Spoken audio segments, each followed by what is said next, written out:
بسم الله الرحمن الرحیم. زه اصغر صلاح تاسو ته په ننني درس کې ښه راغلاست وایم په دې هیله چې روغ جوړ او تکړه به یاست.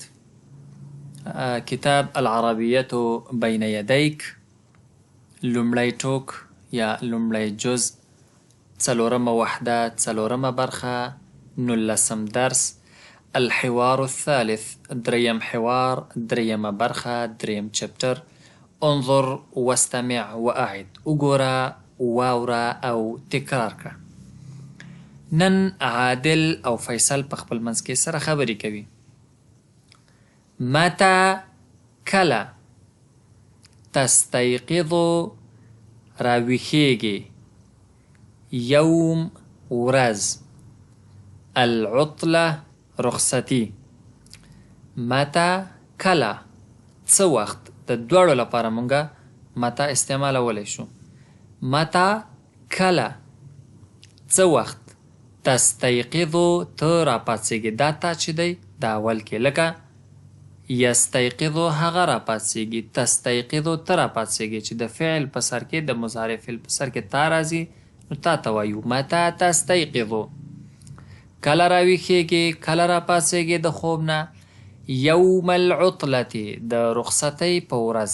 سوال دی متى تستيقظ یوم العطلة د رخصتۍ په ورځ څه وخت راپاڅېږي.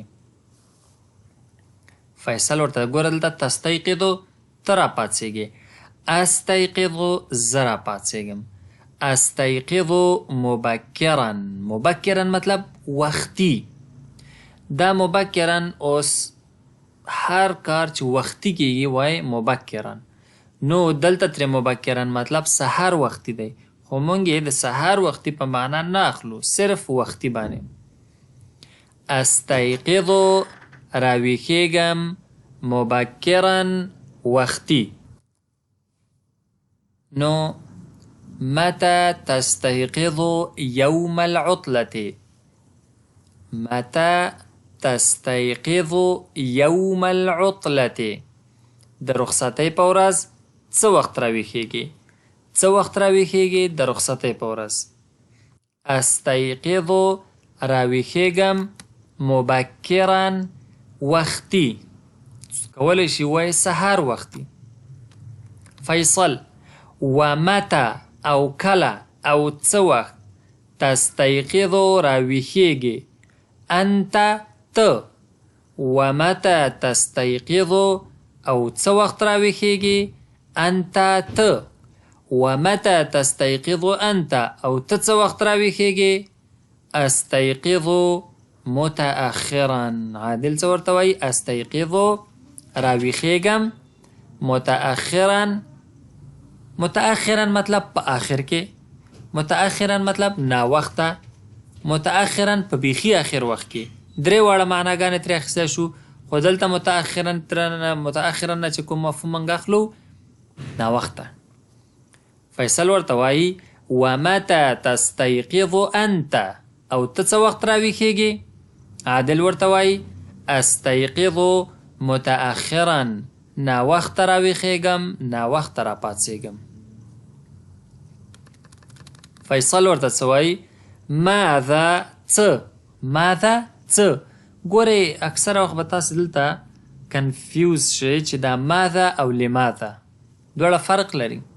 لی ما تاسې ته وایي للغرفه کوټې لپاره، للجیب د جب لپاره، للقلب د زړه لپاره، للانسان د انسان لپاره. دا لی چې دی دا لپاره دی. ماذا څه، لماذا د څه لپاره.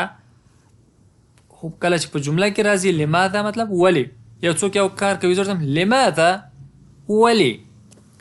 ماذا څه، ماذا څه تفعل کوي، فی په الصباح سحر کې.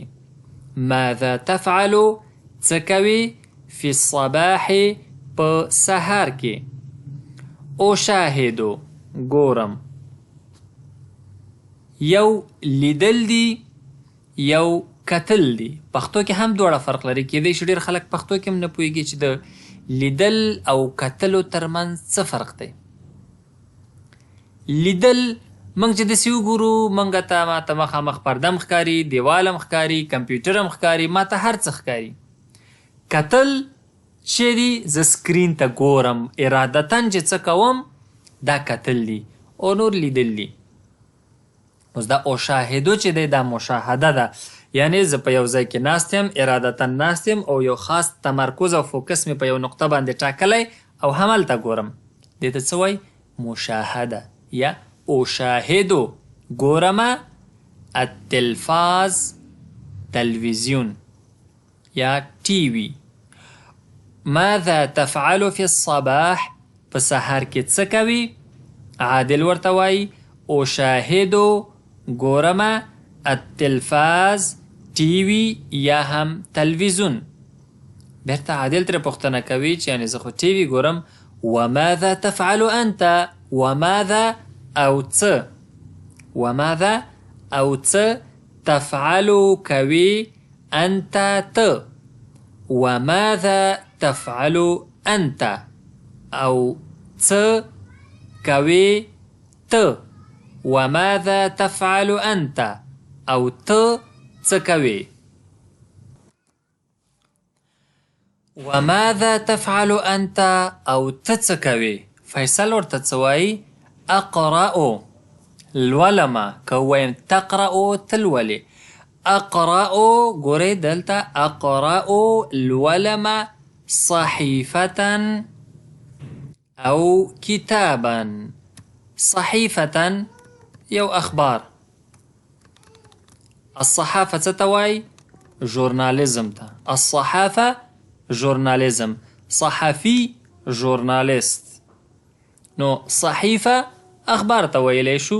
صحیفه داسې منظم چې پاڼې ولري د مجلې غوندې وي هغې ته هم ویلی شو. مجله خپله عربي نوم دی خو صحیفه هغې ته هم ویلی شو چې داسې منظم ورقې ولري او اخبارونه هم تقریبا داسې ورقه نه وي، منظم ورقې وي اوړي راوړي.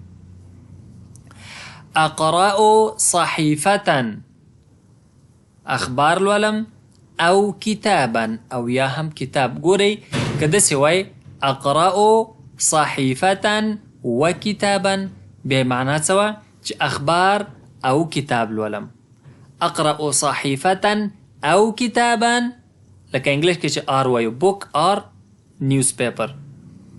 کتاب یا اخبار لولم او مطلب په عربي کې د پښتو او نه دی یا موږ وایو یا اخبار لولم یا کتاب لولم. نو په عربي کې دې ته څه وایو؟ او اقرأ لولم صحیفة اخبار او کتابا یا کتاب. اقرأ صحیفة او کتابا یا اخبار لولم او یا کتاب. بیا عادل ورته څه وایي؟ دا چې د رخصتۍ ورځ ده او د مسلمانانو د رخصتۍ ورځ د جمعې په ورځ وي. اين چیرته تصلي لمونځ کوي. الجمعه د جمعې. اين تصلي الجمعه. کله چې ګوره لږ بیل بیل وایو اين تصلي الجمعه چې یو ځای وایو اين تصلي الجمعه د جمعې لمونځ چیرته کوي. فیصل ورته څه وایي؟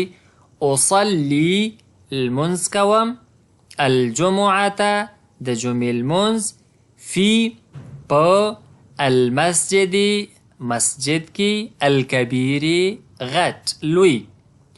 اصلي الجمعة فی المسجد الکبیر د جمعې لمونځ په لوی یا په غټ مسجد کې کوم. فیصل بیا ورته څه وایي؟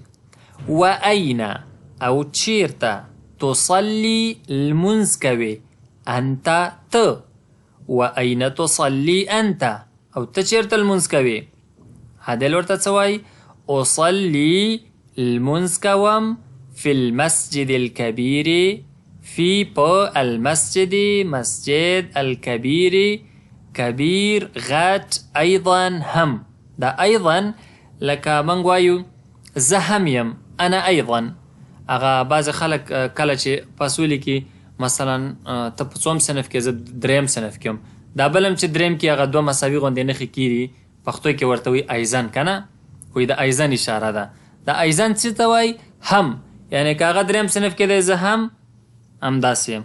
که هغه افغانستان نه دی زه هم هماغه، که هغه د پاکستان هیواد سره اړیکه لري زه هم ایزن دی. یعنی ایزن مطلب هم، لکه انګلیش کې څه ورته وایو آلسو. فکر کوم دری کې هم چونان ورته وایي که څه دی، فکر کوم همداسې دی. نو اصلي في المسجد الكبير ايضا، زه هم په لوی مسجد کې لمونځ کوم. دا ايضا هم. وګورو لاندې نور ورپسې شته، نه نور ورپسې څه نشته. نو مطلب موږ 83 صفحه کې یو. راځو زه همدا درس یو ځل بیا د سر نه وایم او ګورو چې تاسې زه لولم، تاسې هر سنټنس یا هرې جملې سره چې زه جمله لولم تاسې سټاپ کوئ، معنا یې کوئ. ځان په دې لږ وخت کې هم ځان وازمایئ چې څه مو زده دي که نه. متى تستيقظ يوم العطلة؟ أستيقظ مبكرا. ومتى تستيقظ أنت؟ أستيقظ متأخرا. ماذا تفعل في الصباح؟ أشاهد التلفاز. وماذا تفعل أنت؟ أقرأ صحيفة أو كتابا. أين تصلي الجمعة؟ أصلي الجمعة في المسجد الكبير. وأين تصلي أنت؟ أصلي في المسجد الكبير أيضا. نو فکر کوم د نن لپاره هم دومره درس بس دی. نكتفي بهذا القدر من الدرس ليومنا هذا، ونلتقي إن شاء الله في الدرس المقبل، وإلى اللقاء القادم. أستودعكم الله، والسلام عليكم ورحمة الله وبركاته.